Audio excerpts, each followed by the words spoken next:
Have you ever noticed how loud life can get? Even when there's no actual noise, notifications buzzing, responsibilities stacking, the constant pressure to be on. It's like we're surrounded by a storm, but the storm lives inside us. And here's the question most people never ask. What happens when that storm finally goes quiet? A group of friends thought they were chasing peace when they left everything behind for the wilderness. No phones, no schedules, no pressure. Just the promise of freedom under open skies. Sounds perfect, right? But here's the twist. Silence has a way of stripping you down. It doesn't just calm you, it confronts you. Out there, far from comfort, they didn't just meet the beauty of nature. They came face to face with the kind of danger that changes you forever. What happened to them is more than a story about survival. It's about what you might discover when you step outside your comfort zone. And here's the truth most people never realize until it's too late. The wilderness doesn't just test your body. It tests who you think you are. And once you've faced that test, you're never the same. Welcome to our channel. Before moving further, press subscribe button and turn on notifications for more updates. When the group first decided to leave everything behind, it wasn't about chasing thrills. It was about chasing clarity. They were tired of the constant hum of daily life, the endless cycle of work, distraction, and the vague sense that time was slipping through their fingers. So they packed up their gear and stepped into the wilderness, believing that open skies and untouched trails would give them the reset they were craving. Think about that for a second. How many times have you told yourself, if I could just get away, things would make sense again? That's the trap so many of us fall into, the belief that peace is waiting somewhere out there, just beyond reach. It's a form of FOMO, but not the social kind. It's the fear of missing out on a better version of ourselves, one that might finally emerge if we could only escape the noise. At first, everything seemed to validate their decision. The air felt fresher, laughter came easier, and even silence felt full, like it was finally safe to breathe. They built campfires, swapped stories under the stars, and felt that intoxicating rush of freedom. The kind that whispers, "This is who you're meant to be." It was empowerment disguised as simplicity. But here's the contrast most people miss. The wilderness isn't just a playground. It's a mirror. And mirrors don't always show us what we want to see. For the friends, that truth revealed itself slowly. A wrong turn on the trail that stretched their patience. The sudden chill of rain seeping through their clothes, reminding them how fragile comfort really is. And those strange sounds at night, pressing against the edge of their imaginations, stirring questions they didn't want to ask out loud. This is where identity begins to shift. At home, they thought of themselves as strong, capable, even adventurous. But out here, stripped of safety nets, they started to sense the limits of that identity. Each challenge chipped away at the stories they had told themselves about who they were. Were they resourceful? Were they resilient? Or were those just roles they'd rehearsed in the comfort of a world designed to keep them safe? And that's the quiet power of the wilderness. It doesn't demand answers, it reveals them. It doesn't ask who you want to be. It shows you who you already are when there's nothing left to hide behind. For the group, those first days were a honeymoon with nature, but one laced with foreshadowing. Because beneath the laughter, beneath the shared meals and the glowing fires, was an invisible clock counting down. The deeper they went, the closer they came to the moment when the wilderness would stop whispering and start roaring. And when that roar came, it wouldn't just test their bodies. It would test the very core of their friendship, their courage, and their will to survive. The shift didn't happen all at once. It began quietly, like the subtle drop in temperature before a storm rolls in. At first, the friends brushed it off as part of the adventure, because that's what we do when things start to feel uncomfortable. We reframe it, we laugh it away, we tell ourselves, this is what we signed up for. But deep down, there's that flicker of doubt, the one you can't quite silence. The first sign came with a wrong turn on the trail. Maps suddenly felt less reliable, and what should have been an easy path stretched on longer than expected. That's when patience began to fray. One friend insisted they were still on track. Another doubted every step.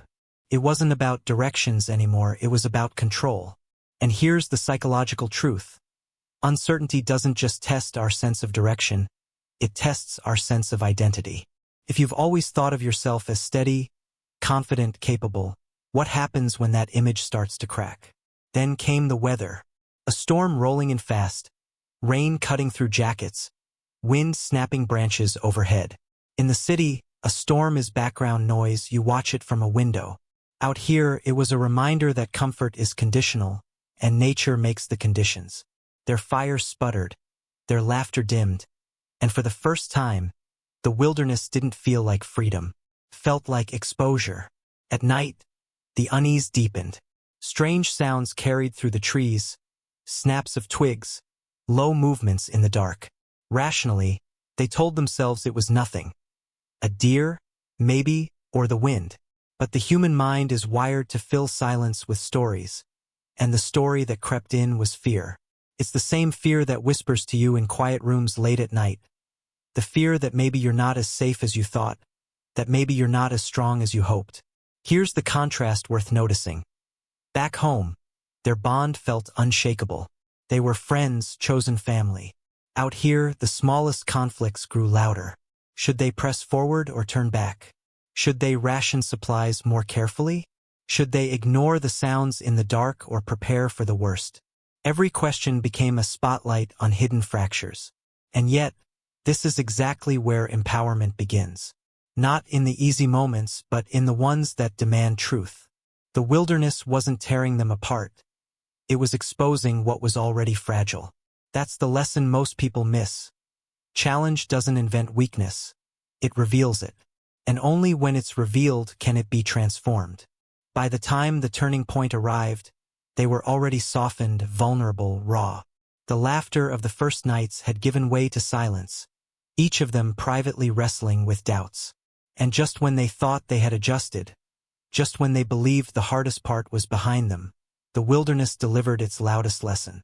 A lesson in the shape of a shadow, moving with power and certainty, stepping directly into their path. It happened in an instant, and yet, in memory, it stretches into forever. One moment, the forest was just trees, shadows, and the rhythm of footsteps. The next, it was broken by the undeniable presence of something larger than fear itself. A grizzly stepped out from the brush, not cautious, not tentative, just there. Immense, powerful, and real in a way no story, no documentary, no warning sign could ever prepare them for. The air changed. Hearts hammered so loud it was as if the silence had been replaced with thunder. And here's the thing about moments like this. They strip away everything unnecessary. You don't think about bills, emails, or the version of yourself you hope others see. You're reduced to instinct. You either act or you freeze. For the group, it was chaos. Shouts clashed with silence. Decisions collided midair. One friend stumbled backward. Another reached for the bear spray with shaking hands. Time bent. Every second stretched. They were not adventurers anymore. They were not explorers of freedom. They were fragile beings caught in the gaze of a force that owed them nothing. The attack itself was brief, but the imprint was eternal. The bear surged forward, a blur of muscle and instinct. The spray hissed through the air, a desperate shield between them and something unstoppable. In those seconds, pain was real, fear was raw, and survival was no longer an abstract concept. It was a demand. Here's where contrast does its work. At the campfires, they had felt powerful. Out here, they felt powerless. Yet, within that powerlessness, something unexpected stirred. The truth of resilience. Because survival isn't about dominance. It's about endurance. It's about standing in the face of overwhelming force and refusing to surrender your spirit, even when your body trembles. When the bear finally withdrew, silence collapsed around them. The forest seemed unchanged, as though nothing had happened. But they had changed. Every nerve was alive, every scar, visible and invisible, etched into memory. They looked at one another differently now, not just as friends, but as witnesses to each other's most vulnerable selves. And here's what most people don't realize until they live it. Brushes with mortality don't just scare you. They shift you. They rip away illusions. They show you who you are when everything is on the line. And once you've seen that, you can't unsee it. In that moment, As the adrenaline settled, they knew something had ended. The carefree adventure was gone. What remained was something heavier, more profound. A reckoning with the truth that the wilderness doesn't exist to entertain or comfort. It exists to test. And they had just faced its most unforgiving question. What are you willing to endure when you're no longer in control? The silence after the bear withdrew was almost unbearable. It wasn't peaceful, it was heavy, charged with everything they had just survived. Breathing felt loud, glances carried weight, and the forest seemed to lean in closer, as if waiting to see what they would do next. Survival had been won for the moment, but the cost was still unfolding. The group gathered themselves slowly, checking injuries, counting belongings, whispering reassurances that sounded more fragile than comforting. No one said it out loud, but each of them knew. They were not the same people who had set foot on this trail. Something had been taken from them, and something else had been revealed. This is the paradox of survival. On the outside, it looks like a victory. You made it, you're safe. But inside, it often feels like a fracture. One friend carried the sting of failure for stumbling when it mattered most. Another questioned whether their hesitation had nearly doomed the group. And then there was the quiet one, who said little but couldn't shake the trembling in their hands. The bear was gone, but its shadow lingered in their minds. Conflict followed close behind. Should they turn back immediately, even if it meant retracing dangerous miles? Or should they press forward, clinging to the original plan as if stubbornness could restore control? Each choice revealed more than strategy, it revealed identity. Who was willing to lead? Who resisted change? Who valued safety above pride? Here's where human psychology takes center stage. Pressure doesn't just test relationships. It magnifies them. Small annoyances swell into grievances, and unspoken doubts find their voice. Out there, surrounded by wilderness, there was no escape from one another.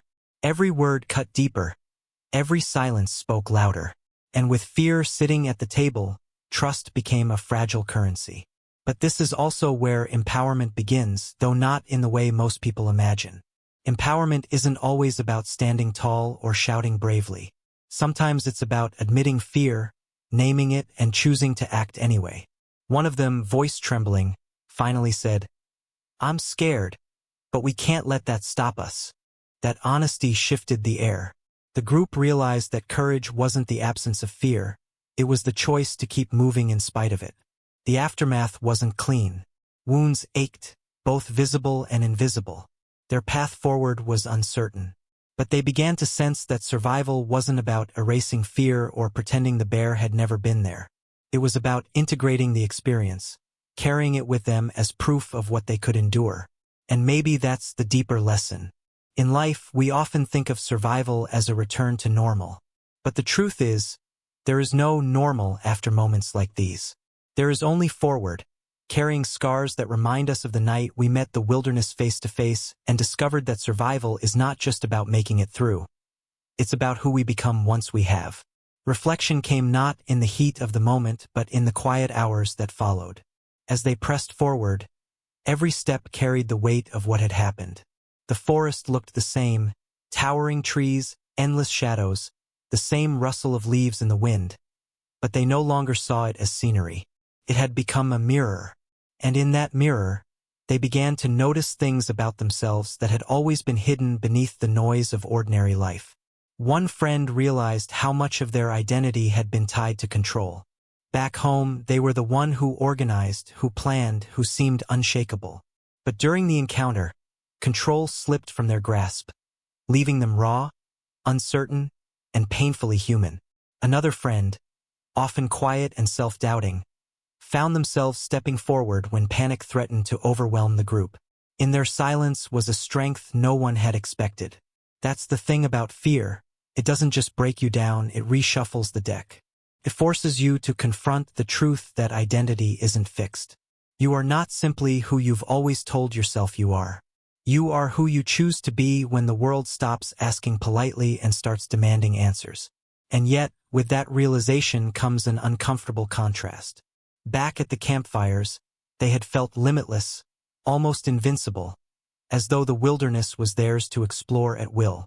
But now, in reflection, they understood how fragile human certainty really is. They weren't rulers of this space. They were visitors. And that shift from ownership to humility changed everything. Reflection also deepened their sense of connection. Looking at each other, they no longer saw just friends. They saw the rawest versions of one another. The fear in someone's eyes, the trembling of their hands, the courage that flickered through small choices. All of it had been exposed. The wilderness had stripped away their masks, and in that stripping, a new kind of intimacy was born. Here's where empowerment quietly enters. They began to understand that survival wasn't just about outrunning danger. It was about learning from it. The bear had not been a villain. It was a force, a reminder of the reality they had forgotten in the comfort of modern life. And while the encounter left scars, it also left them with a deeper truth. Resilience isn't found in avoiding hardship. It's found in absorbing it, carrying it, and letting it reshape you. In the end, reflection didn't erase the fear. It didn't undo the pain or restore the illusion of safety. What it did was leave them with a choice: to return home pretending nothing had changed, or to carry the wilderness within them as proof of who they had become. They understood now that silence doesn't always soothe. Sometimes it confronts. And in that confrontation lies the chance to meet the truest version of yourself. When they finally emerged from the wilderness, the world around them looked unchanged. Cars still rushed down highways, storefronts still glowed with neon lights, and people still carried on with the rhythm of their everyday lives. But for them, nothing was the same. They had walked through an experience that stripped them down to their core, and now they carried a different kind of weight, scars that no one else could see. At first, there was temptation to minimize it, to brush it off as just a trip gone wrong. But deep down, each of them knew that wasn't the truth. They hadn't simply gone camping. They had gone searching for clarity and stumbled into transformation. And that transformation had cost them safety, innocence, comfort. But it had also given them something far more valuable: a new sense of resilience that couldn't be faked or taught, only earned. This is where empowerment becomes real. Not in the adrenaline of the bear's charge, not in the survival of the moment, but in the aftermath, when you choose how to carry the experience forward. They could have let fear define them, retreating from risk, avoiding challenge. Instead, they began to see the encounter as a marker in their lives. A line drawn in the sand, before and after. Before, they were people who thought strength was about confidence and control. After, they understood strength as the quiet courage to keep moving even when the world reminds you how small you really are. The contrast with ordinary life sharpened the lesson. Back home, people worried about trivial inconveniences: a late train, a cracked phone screen, an awkward meeting. But the group carried the memory of staring down raw power, of facing mortality in the most primal way possible. That memory reshaped their priorities. What once felt urgent now felt small. What once seemed impossible now felt manageable. And that's the invitation hidden in their story. You don't need to face a bear to learn the same lesson. Life offers countless moments where comfort is stripped away and vulnerability is exposed. It might be the end of a relationship, the loss of a job, or the quiet weight of self-doubt. In those moments, you have the same choice they did: collapse into fear or rise into resilience. The wilderness gave them no trophies, no applause. What it gave them was something subtler but far more enduring: perspective. The understanding that survival isn't about conquering the wild, but about learning to coexist with it, and by extension, with the wild parts of ourselves. As they walked back into the noise of daily life, they carried a new kind of silence. Not the silence of escape, but the silence of knowing. A silence that whispered, "You are stronger than you think," not because you avoided the storm, but because you walked through it and discovered you could endure. That is the kind of truth that never leaves you.